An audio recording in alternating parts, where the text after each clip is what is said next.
So at this point, I'll be grouping, or I'll group the class into 5 groups. Starting with you, Kenneth. 1, 2, 3, 4. 5, 1, 2, 3. 5. 1, 2, 3, 5. 3. 4. 5. 3. 4. 3, 4, 5. 1. 4.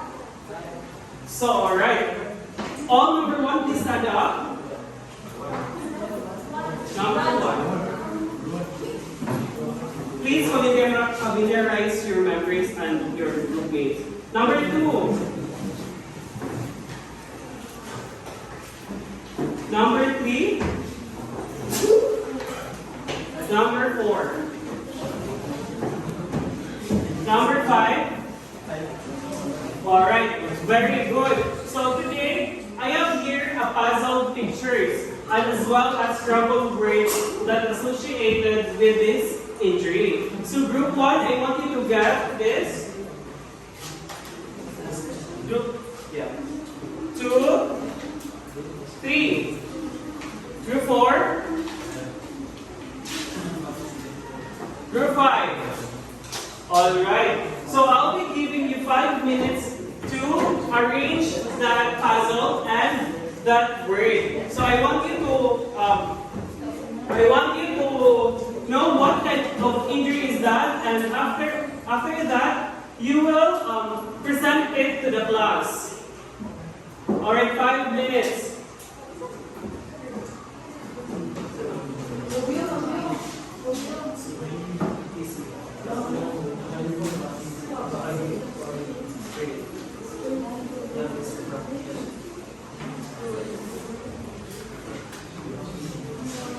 I think we are done, sir. You're done? Yes, sir. Alright, group 1, please step in front. And I want you to share it to the class. Very good. That was very informative, class. Number 2. Whoa! Number 3. Wonderful! Very good. Group 4. How about the last but not the least group? Number 5. So at this point, since you already know what are the dance-related injuries, so on the same group, I want you to search or gather some information about the symptoms, the causes, and the prevention of its injury. Do you get me? So at this point, I want you to meet your all group mates or meet. Yes, Danny. Why are you late, Danny? Sorry sir for being late because I am hungry. Haven't you noticed the time? Huh? Haven't you noticed the time? Yes sir, I am hungry, that's why I am late. You are 30 minutes late. I'm sorry sir. Okay, please sit down Thank you and sir. ask your classmate what is going on already in this class. Okay sir. So, alright, let's proceed. Please meet your groups now. Alright. So, the group 1, what injury you got by the way? ACL. Alright, I want you to discuss the cause, the symptoms, and the prevention. Here, Rana. Okay, so we think ACL. So one of the reasons why we might have such injury is if we're not wearing the proper attire in that day, and also if we are not having more effort for performing, and that would be also. Thank you so much.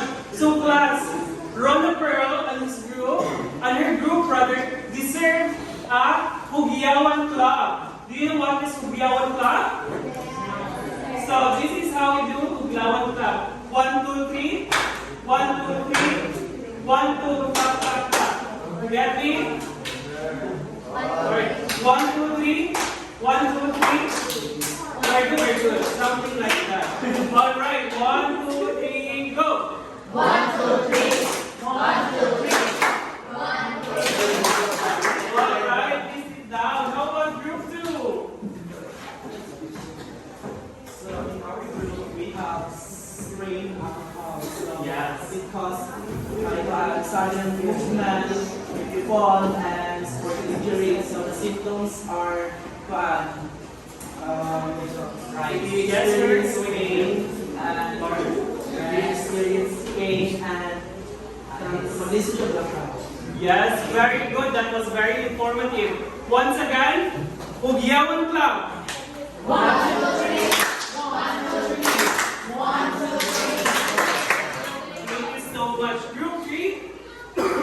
So, as you can see in the picture, it shows a man na natumba and nakuha ng fracture ay kanang amon. So, this is a kanang fracture in which there is a crack or a break of the bone. So, nahitabo na siya due to kanang excessive force or kanang improper landing or growth. Thank you so much. Once again, Ugyawan Club. 1, 2, 3. 1, 2, 3. Very good. Kenneth, what is the commotion all about there? Sir, Then, I guess you must be quiet. we are talking about his mouth, sir. His mouth. Is that part of our class? We're talking about. I'm just concerned for him, sir. Alright, next time, discuss it personally, not in the class. Alright? Thank you so much. How about group 4? Alright, the floor is all yours. So as you can see in the picture, it goes back pain, and it's related to the related injuries. Makuha din mo lift kag bukat niya without proper warm-ups and proper execution. And because of it is like makuha ng bukat. Very good. So once again, he deserves and his group A. Alright, 1, 2, 3, go. 1, 2, 3. 1, 2, 3. 1, 2, 3. Very good. The last but not the least group, group 5. So we were able to come up with the picture given with fracture. So fracture is the breaking of the bone. So usually it happens to when a repetitive impact on the foot and may lead to the weakening of the bones. Thank you so much. The last group deserves. Very good. 1, 2, 3, go. 1, 2, 3. 1, 2, 3. 1, 2, 3. Yes. Since you already know what are the symptoms, the cause, and the prevention of its injury, so I'll be grouping again the class into 5 groups. This would be the group 1, group 2, group 3, group 4, and the rest of here will be group 5. So in this activity, we will have assignments.